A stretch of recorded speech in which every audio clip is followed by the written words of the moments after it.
Good morning बच्चों।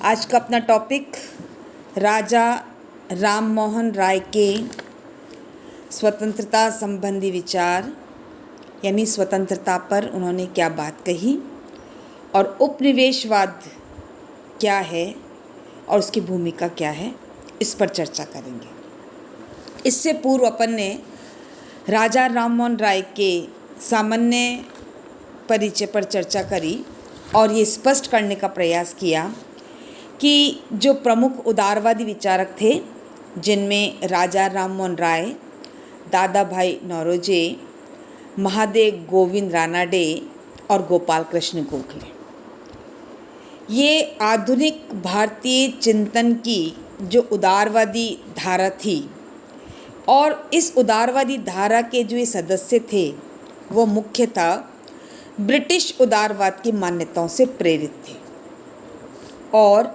इसी के अंतर्गत वे ऐसी समाज व्यवस्था की मांग करते थे जिसमें व्यक्तियों को अपनी क्षमताओं के विकास का अधिक से अधिक अवसर मिल सके। यानी इन उदारवादी विचारकों को ब्रिटिश शासन में विश्वास था और उनका ये तर्क था कि किसी समाज में व्यक्ति को आत्मनिर्णय के लिए जितनी स्वतंत्रता प्राप्त होगी वह समाज उतनी ही प्रगति कर पाएगा। और इन विचारकों का ये विचार था कि भारतीय परंपरा के अंतर्गत व्यक्ति और समाज का परस्पर संबंध तर्क संगत मान्यताओं पर आधारित नहीं था। इसी कारण भारत की जो अवनति हुई है उसका ये मूल कारण है। समाज में व्यक्ति की स्थिति के प्रति इस उदासीनता ने प्राचीन भारत की महान सभ्यता को गर्त में धकेल दिया। उदारवादियों का विश्वास था कि जब तक तर्क बुद्धि के आधार पर भारत के सामाजिक जीवन का पुनः निर्माण नहीं किया जाएगा, यानी सामाजिक व्यवस्था को फिर से स्थापित नहीं किया जाएगा, तब तक भारत न तो स्वतंत्र अनुभव कर सकता है और न ही कभी वो महान बनने की सोच सकता है। इसलिए भारत की सदियों पुरानी गुलामी के बीज उनके अनुसार इस समाज व्यवस्था में निहित थे। अतः इस स्वाभाविक दास्ता से मुक्त कराने के लिए यूरोप के धर्म सुधार जैसे महान परिवर्तन की आवश्यकता थी। अतः इन उदारवादियों ने संपूर्ण सामाजिक संगठन को बदलने की वकालत करी। यदि हम राजा राम मोहन राय की चर्चा करें तो राजा राम मोहन राय आधुनिक भारत के राजनीतिक विचारक, समाज सुधारक और ब्रह्म समाज के संस्थापक के रूप में विख्यात हैं। उन्हें भारतीय पुनर्जागरण का अग्रदूत माना जाता है। रविन्द्रनाथ टैगोर के शब्दों में आधुनिक भारत का इन्हें सूत्रधार कहा जाता है। चूँकि राजा राम मोहन राय जिस युग में पैदा हुए उस युग का भारतीय समाज तर्क शून्य रूढ़ियों पर और अंधविश्वासों पर आधारित था। धूर्त और भ्रष्ट पुरोहित लोगों का बोलबाला था। राजा राम मोहन राय ने जन चेतना जागृत कर इन स्वार्थी तत्वों पर प्रबल प्रहार करने का प्रयास किया। राजा राम मोहन राय विभिन्न धर्मों के ग्रंथों का अध्ययन करने की बात करी, उनका विश्लेषण किया।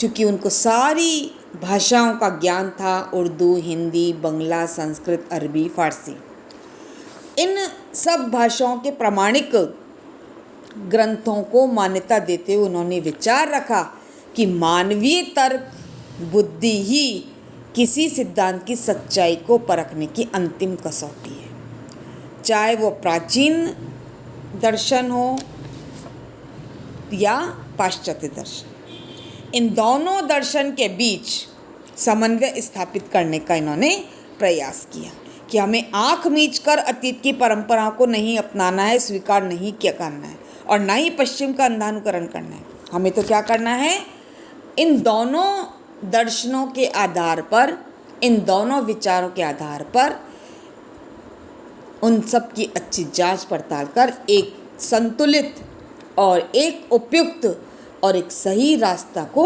अपनाना चाहिए। चूँकि राजा राममोहन राय भारतीय पत्रकारिता के अग्रदूत थे और जनता के बीच वैज्ञानिक, साहित्यकार और राजनीतिक ज्ञान का प्रचार करने, सार्वजनिक मामलों पर प्रबुद्ध जनमत, पब्लिक ओपिनियन तैयार करने और जनता की मांग और जनता की शिकायतों को सरकार तक पहुंचाने के उद्देश्य से उन्होंने विभिन्न भाषाओं में जैसे बंगला, हिंदी, अंग्रेजी, फारसी में पत्र पत्रिकाएं निकाली और उनके माध्यम से उन्होंने भारतवासियों की अंधविश्वास और तर्क शून्य रूढ़ियों से उबरने का रास्ता भी दिखाया, रास्ता भी सुझाया। जहाँ तक राजा राममोहन के स्वतंत्रता संबंधी विचारों का प्रश्न है, उन्होंने स्वतंत्रता पर बहुत अधिक बल दिया, महत्व दिया। राय मनुष्य को एक विवेकशील प्राणी मानते हैं और विवेकशील प्राणी मानने से इसकी स्वतंत्रता पर विशेष बल दिया और उन्होंने स्पष्ट किया कि स्वतंत्रता मनुष्य की सबसे मूल्यवान निधि है, कि सबसे इम्पोर्टेंट चीज़ क्या है व्यक्ति के लिए, उसकी लिबर्टी, उसकी स्वतंत्रता। यदि हम देखें तो यह मनुष्यत्व की पहचान है। हम कैसे जानेंगे मनुष्य, क्योंकि वह स्वतंत्र है। स्वतंत्रता पर किसी भी तरह का प्रतिबंध उन्हें स्वीकार नहीं था। विचार और अभिव्यक्ति की स्वतंत्रता मनुष्य की बुनियादी स्वतंत्रता है। मनुष्य के लिए बेसिक चीज़ क्या है, अपने विचारों को अभिव्यक्त करना, अपनी बात सही तरीके से प्रस्तुत करना। इससे राज्य की ओर से किसी प्रकार का कोई भी हस्तक्षेप नहीं किया जाना चाहिए। लेकिन अन्य मामलों में कभी कभी स्वयं व्यक्ति के हित में राज्य का हस्तक्षेप जरूरी हो जाता है। दोनों चीज़ें हैं, व्यक्ति की स्वतंत्रता में, विचारों की अभिव्यक्ति में राज्य किसी प्रकार कोई भी हस्तक्षेप नहीं होना चाहिए। लेकिन अन्य मामलों में कभी कभी आवश्यकता के अनुसार व्यक्तियों के स्वयं के हित के लिए राज्य का हस्तक्षेप जरूरी होता है। जब राज्य स्वयं स्वतंत्रता के प्रहरी के रूप में भूमिका निभाता है, क्या कह रहे हैं, जब राज्य स्वयं व्यक्ति की स्वतंत्रता की रक्षा के रूप में भूमिका निभाता है, तब उसे देखना होता है कि कोई भी व्यक्ति अपनी स्वतंत्रता का प्रयोग करते हुए दूसरों की स्वतंत्रता में बाधा न डाल पाए। यानी व्यक्ति स्वतंत्र है अपने अनुसार अपने विकास करने का, अपने अनुसार अपनी उन्नति करने का, अपने विचारों को अभिव्यक्त करने का, लेकिन राज्य इस स्वतंत्रता पर रोक लगा सकता है, एक स्वतंत्रता की प्रहरी के रूप में भूमिका निभा सकता है यदि एक व्यक्ति की स्वतंत्रता के प्रयोग से दूसरों की स्वतंत्रता में किसी प्रकार की बाधा उत्पन्न हो रही है। फिर जिस समाज में व्यक्ति की स्वतंत्रता का स्तर बहुत गिरा हुआ होता है, यानी जिस समाज में व्यक्ति स्वतंत्र नहीं है और उसके उत्थान की संभावनाएं बहुत कम हो, वह राज्य को इसके लिए उपयुक्त परिस्थितियां पैदा करने के उद्देश्य से सकारात्मक भूमिका निभानी चाहिए। यानी राज्य की भूमिका कैसी, सकारात्मक, उपयुक्त परिस्थितियां उत्पन्न करनी चाहिए जहां व्यक्ति का स्तर यानी व्यक्ति की उन्नति नहीं हो पा रही है, व्यक्ति अपनी स्वतंत्रता का उपभोग नहीं कर पा रहा है, तो ऐसे समाज में राज्य को सकारात्मक भूमिका का निर्वाह करना चाहिए। प्रस्तुत संदर्भ में राजा राममोहन राय ने लोक संग्रह के प्राचीन भारतीय सिद्धांत का समर्थन किया, जिसके अनुसार लोक कल्याण को बढ़ावा देना राज्य का परम कर्तव्य है। यदि हम प्राचीन भारतीय सिद्धांतों को देखें, समझें, उसका विश्लेषण करें, जहाँ पर राज्य का परम कर्तव्य ही लोक कल्याण है, जन कल्याण है, जनता का हित करना है। राय का कहना था कि भारत जैसे उस समय जब पिछड़े हुए देश में शिक्षा का प्रसार और प्रचार और कानून में सुधार का दायित्व। इस तरह राय ने उदारवादी परिप्रेक्ष्य में कल्याणकारी राज्य की पैरवी करी और ब्रिटिश सरकार को जो याचिकाएं भेजी, जो प्रार्थना पत्र भेजे, जो रिप्रेजेंटेशन भेजा, उनमें नागरिक स्वतंत्रता और व्यक्ति के अधिकारों पर विशेष बल दिया कि सबसे इम्पोर्टेंट चीज़ क्या है, नागरिक स्वतंत्रताएं और व्यक्ति के अधिकार। उन्होंने इन स्वतंत्रताओं और अधिकारों पर विशेष रूप में अपना ध्यान केंद्रित किया। यानी दो इम्पोर्टेंट चीज़ें हैं राजा राम मोहन राय की किससे मांग कर रहे हैं, ब्रिटिश सरकार से। क्यों कर रहे हैं, क्योंकि ब्रिटिश सरकार की मान्यताओं में उन्हें विश्वास है।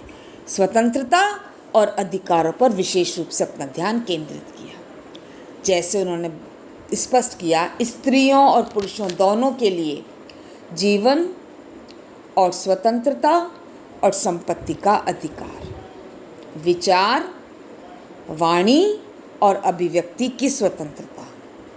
तीसरा, अंतर आत्मा की स्वतंत्रता कि व्यक्ति की अंतरात्मा क्या कहती है, और संघ और समुदाय और राजनीतिक दल बनाने की स्वतंत्रता, शांतिपूर्ण और संवैधानिक तरीके से सरकार को चेतावनी देने, उसकी अवज्ञा और प्रतिरोध करने का अधिकार। यानी संवैधानिक तरीकों से और शांतिपूर्ण तरीकों से अपनी मांग मंगवाने की बात राजा राम मोहन राय करते हैं। इन स्वतंत्रताओं की यदि हम सूची देखें तो राय के ये उदारवादी दृष्टिकोण को स्पष्ट करती है। तो राजा राम मोहन राय इस ब्रिटिश शासन के अंतर्गत ही भारतीयों के लिए स्वतंत्रता और अधिकारों की विशेष बात कर रहे हैं। अतः इन विचारों से राजा राम मोहन राय का उदारवादी दृष्टिकोण स्पष्ट होता है। धन्यवाद।